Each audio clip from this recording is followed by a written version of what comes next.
हालांकि हमहू सब जे छे अपन भाषा संस्कृति ल क कहीं न कहीं इन्फ्लुएंस भेलो है दूसरे के देख कर। लाइक हम सब जना बंगाल में रहल छलिए त ओत देखलिए जे हुनकर सब के संस्कृति अपन भाषा के ल क जे प्रेम छे इन्हें ओत त क्लास में कॉलेज तक हम हाई मतलब हायर एजुकेशन सब जे छे से मैथिली बंगाली में पढ़ायल जाय छे ओत। तो वो सब देखलिए जे हमरा सब के इम्हर त ई चीज के नहीं छिए मतलब भाषा के प्रेम जे चलू हम अहाँ अपन बोलचाल के भाषा के लिए यूज कर रहल छी लेकिन जे स्कूल के लेवल पर छे मतलब एकटा घर पर आप त देखे छिए घर के आदमी सब के जना बच्चा सब छथिन तो हुनका सब मैथिली के छोड़ कर हिंदी में पहले हिंदी सिखावे छथिन जे हिंदी के प्रयोग आ हिंदी पर एलो है और अंग्रेजी सिखावे छथिन। हां अंग्रेजी बिल्कुल जी मतलब एकटा निम्न स्तरीय हम बिल्कुल बिल्कुल हां तो ओहो चाहे छथिन जे ऐसा एप्पल पढ़े। हां ये क्या बात जी तो वो मतलब ई चीज ल क कनी ज्यादा इन्फ्लुएंस भ गेल छे। हालांकि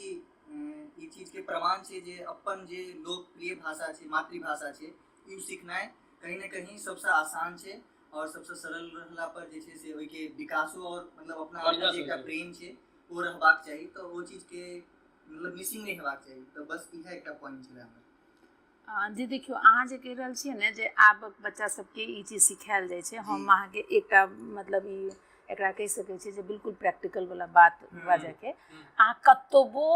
अथी साहित्यिक बात कह ली फिलोसॉफिकल किछो तरह दार्शनिक बात कह ली अहाँ लेकिन सच्चाई यह छै जे आदमी के बेसिक रिक्वायरमेंट ओकर जीवन यापन करऽ के छै। जहन ओकर भाषा ओकरा जीवन यापन में कतो सहायक नहीं होई छै तहन ओ भाषा से दूर होई छै। ई हो एकटा सच्चाई छै।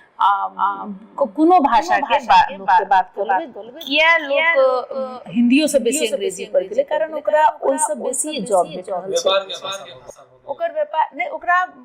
अथी ओकर स्किल जे छै ओकर गुण मानल जाय छै। ई त कहल जाय छै अंग्रेजी जे छै भारत में भाषा नहीं एकटा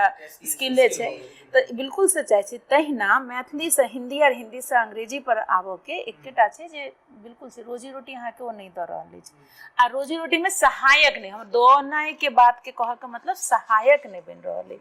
तई में बहुत सारा फैक्टर में एकटा फैक्टर छै जे हम सब बहुत नकारल रहलहुँ हैं मतलब कनी अथी के हिसाब से राजनीति के दृष्टिकोण से बिल्कुल भाषा के अथी नहीं दिलके जौन क्या अहाँ बंगाली के बात केलहुँ तो अगर ऐतिहासिक दृष्टिकोण से देखल जाए तो कतौ नहीं कतौ बंगाली के जन्म में बुझे मैथिली से नहीं भेल हुई। हाँ ठीक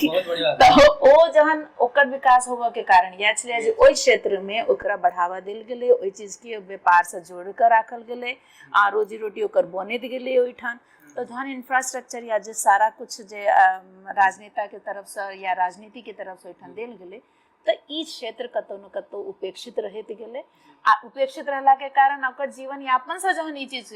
जुड़ गेलै तकर बाद में भाषा से कनी दूरी भ जाइ छै।